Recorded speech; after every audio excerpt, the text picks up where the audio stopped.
before my mom moved out of her home, she did have some caregiving at her home. And at one point even 24/7, which she was very unhappy with.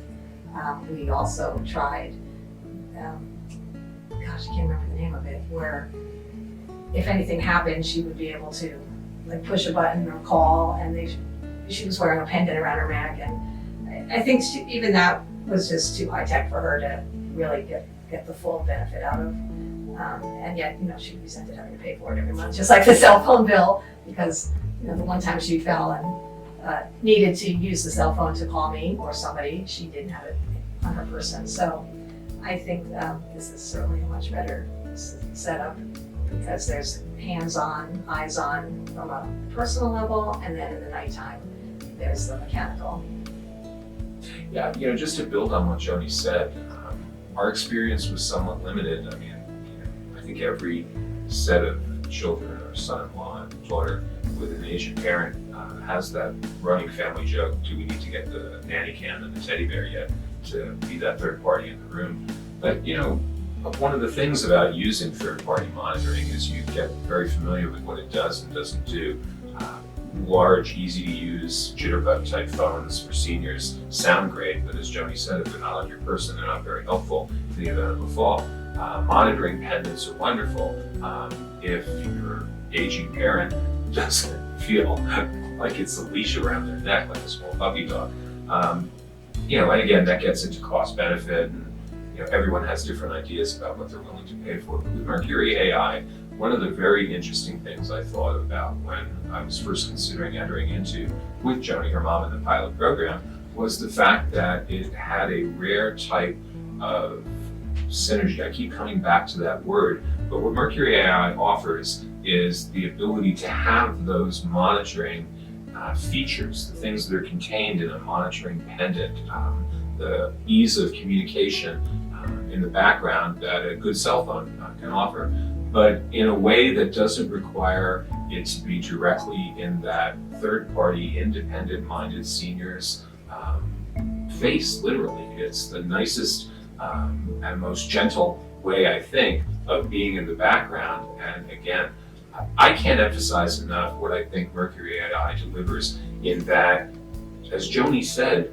personal care during the day and someone to keep an eye out at night. And they've managed to be able to deliver that package in a product that is small, quiet, and is no more intrusive in a room than a smoke detector would be, and quite frankly, twice as necessary.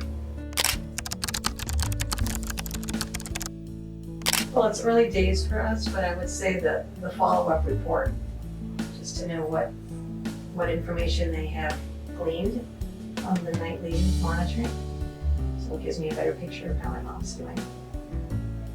I agree. I think that the follow-up report is probably one of the most valuable things. It certainly gives you workable, usable data in a readily translatable form. I think also, one thing I might add to what Joni said is that I like the idea of the security, that it's a safety net as well as a monitoring system. And when I say safety net, what I mean specifically is that in the event of any adverse event in a senior's room or suite in a facility, the important time gap is between when that stumble or fall in the bathroom takes place, when that confusion or temporary disassociative phase becomes apparent, and the caregiver being notified. And that's happening in the background, and it's happening in real time, and that's just a real peace of mind element for me. Yes, I have already mentioned it to a friend that I walk the dog with daily. She's in her 80s, and she thinks it's fabulous, and I'm sure she will share the concept with other people of her age bracket. I'd have to agree with what Joni said and say I'd recommend it unreservedly. I think it's a type of system that represents the best of new innovation, and at the same time, it offers a key element that I don't see any other technology in this market having, and that is respect.